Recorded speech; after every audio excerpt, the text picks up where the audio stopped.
Tom Hardy stepped through the backstage hallway, shoulders loose, but jaw set. He wasn't there to pick a fight, but he knew what this room wanted. The show was already in motion. The band played something fast, shiny, forgettable. The applause signs blinked in sequence. And Jimmy Kimmel stood under the lights with that signature grin, practiced, polished, and one joke ahead of the room. Tom paused just behind the curtain. He listened, not for the crowd, for the rhythm. He could hear it in Jimmy's monologue. The rise, the deflection, the punch. And then, all right, ladies and gentlemen, my next guest is the man who's played a villain, a hero, and whatever Venom is. He's the guy your girlfriend thinks she could fix and your dad thinks could break him in half. Please welcome, Tom Hardy. Laughter. Applause. The kind that comes before the person even walks out. Tom didn't wave. He walked straight to the desk. Firm handshake. No smile. He sat. Jimmy opened with charm. You're a hard guy to read, Tom. But I think that's what people love about you. You've got that mystery thing down to a science. Tom looked at him.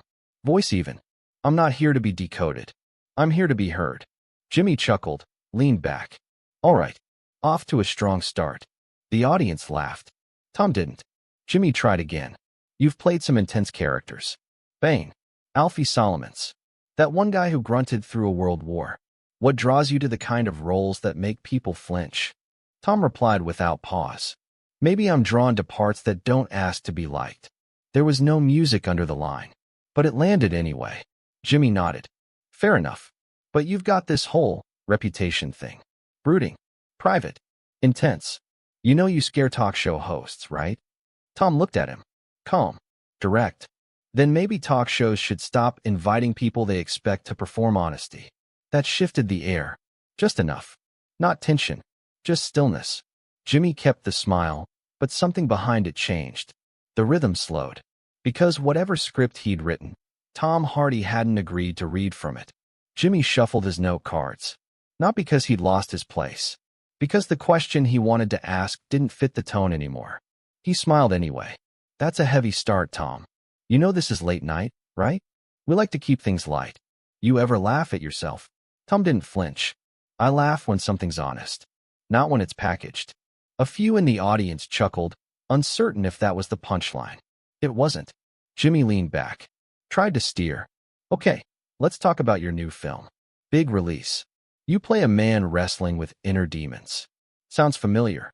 Tom said. Maybe I take those roles because I don't believe demons go away just because the credits roll. There was a pause. Not dramatic. Just cold. The kind that makes people realize the person in the chair isn't trying to win the room, just outlast it. Jimmy tapped his pen lightly on the desk. You know, a lot of people tune in because they want to see the human side. The soft version.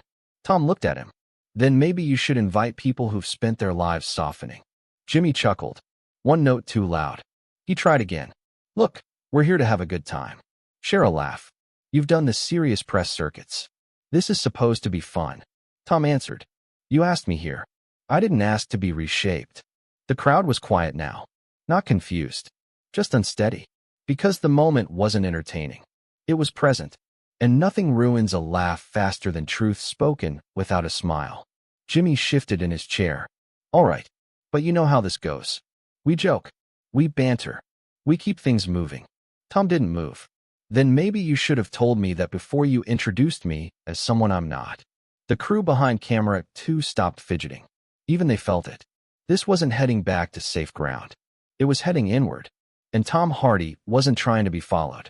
He was trying to be left exactly where he was. Jimmy Kimmel tilted his head, smiled with the edge of someone who'd turned discomfort into an art form. You're intense, man. I'm starting to think you treat interviews like interrogation rooms. Tom didn't blink. Only when the room expects a confession instead of a conversation. The crowd stirred again. Still no laughter. Still no pivot. Just the feeling that whatever came next wouldn't be soft.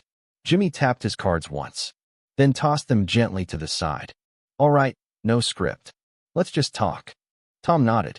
That's all I've been doing. Jimmy paused. It wasn't a bit anymore. Not a setup for a one-liner. He asked, why are you like this? The audience reacted. Nervous laughter. A few gasps. Tom answered, plain. Because I spent years giving people a version of me they could handle. I stopped doing that. Jimmy leaned in slightly. You don't think people can handle honesty? Tom looked at him. I think they applaud it until it stops flattering them. That landed. Soft. Final. And entirely uninterested in whether the room agreed. Jimmy took a breath. Okay, so what are we doing here? Tom's voice stayed level. You're hosting a show. I'm sitting in a chair. That doesn't mean we're having the same kind of conversation. The lights didn't dim, but the air thickened, because now the audience wasn't sure if this was still a talk show or something else entirely. Something unedited. Something uninvited. Stephen Colbert once said silence is a punchline with no audience. But this silence wasn't waiting to be broken. It was growing. And Tom Hardy hadn't raised his voice once. Jimmy adjusted in his chair again. Not for the camera. Not for the audience. Just to feel his spine against something that still held shape. He cleared his throat. You know, most people come on this show to promote something. Smile. Play the game. You're not doing any of that. Tom nodded once. Because maybe that game only works if you still believe it matters. Jimmy tried to soften the edge. Well, it matters to a lot of people. They tune in for connection. Tom looked at him. Then maybe we should stop giving them performance and start giving them presence. The audience didn't clap. They didn't laugh. They just sat with it. Because there was no signal that told them how to react. Jimmy crossed one leg over the other, tried to bring the room back. All right, Tom. You've said your piece. But let's talk about what people came to hear. The new movie. You play a man breaking apart. How close did that feel to home? Tom didn't smile. Close enough to know the script wasn't fiction. Far enough to know most audiences wouldn't notice the difference. Jimmy hesitated. He glanced at the crew. No one moved. Because no one was ready to step into what was happening. He said, You don't want this to be remembered for the wrong reasons, do you? Tom answered, I want it to be remembered for the first time someone didn't perform being human. That stilled everything. Even Jimmy. For a moment, he looked down at his hands. Then at the floor. Then back at Tom. You've done hundreds of interviews. Why let this one break pattern? Tom leaned forward, not aggressive, just honest. Because if none of them made a difference, maybe it's time one of them did. And in that second, Jimmy Kimmel realized he wasn't hosting a segment anymore. He was holding space for someone who didn't need the room's permission to speak. And the room, slowly, was beginning to recognize that too. Jimmy sat forward, elbows on the desk. The smile was gone now. Not wiped away. Just unnecessary. He said, You're not making this easy. Tom replied, steady. Maybe easy isn't what this moment needed.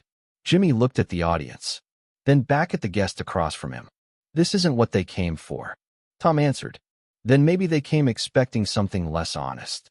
A beat of silence. Longer than broadcast usually allows. Jimmy tried again. You sound like you regret being famous. Tom didn't shift. I regret how fame asks you to disappear behind a version of yourself you didn't get to build. Someone in the back of the studio let out a soft exhale, audible, even over the mics. Because the line didn't land like drama. It landed like memory. Jimmy blinked. You know this is going to get clipped. Reposted. Framed. Tom nodded. That's not my responsibility. My responsibility is not to shrink while it happens. Jimmy leaned back. Eyes sharp now. Then why not just say no? Why come here at all? Tom looked at him. Not cold. Just real. Because I was tired of giving silence to spaces that kept mistaking comfort for truth. That was it. That was the pivot point. Not loud. Not flashy. But final. The audience didn't clap. Not because they didn't agree. But because applause would have cheapened it. Jimmy dropped his pen. It hit the desk softly. He didn't pick it up. He just looked at the guest who had never asked to be liked. And somehow, became impossible to dismiss. Jimmy glanced at the camera. Then to the side stage. Then back at Tom. There was nothing left in the format to fall back on. No card. No joke. No cue from the booth. He said, Well, this was unexpected. Tom looked at him. Only if you expected me to disappear into the format. The audience stayed still. Not in discomfort. In realization. Jimmy Kimmel didn't nod. Didn't push. He just asked. So what now? Tom stood. He didn't reach for applause. He didn't offer a closing line. He said, Now, I leave before the truth gets edited back into entertainment. The The silence that followed was the kind that doesn't need music. It wasn't dead air. It was real air, the kind no one had breathed on this stage in a long time. Jimmy stood too, not to match him, just to acknowledge it was over. He didn't shake Tom's hand. Tom didn't offer it. He walked off stage. No wave, no smile, just presence. The audience watched him go. Some clapped, but softly, uncertain if clapping was the right thing to do. It didn't spread, because something heavier than applause was still in the room. Jimmy sat back down. He looked into the lens, but didn't say a thing. He just looked, as if trying to see what the audience saw, and why the frame didn't hold it.